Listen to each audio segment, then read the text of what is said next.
First on four, with one full day left in the regular legislative session, the House has voted to breach the state spending cap. That's according to a report from the LA Illuminator.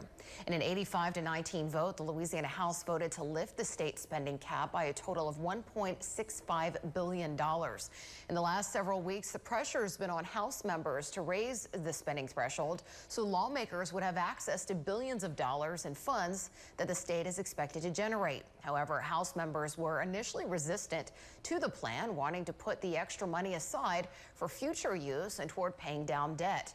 The governor and Senate eventually rallied enough support for raising the cap, and now the unlocked money will go towards transportation projects, maintenance on college campuses, a roof fortification program, and water and sewage system updates, as well as other projects.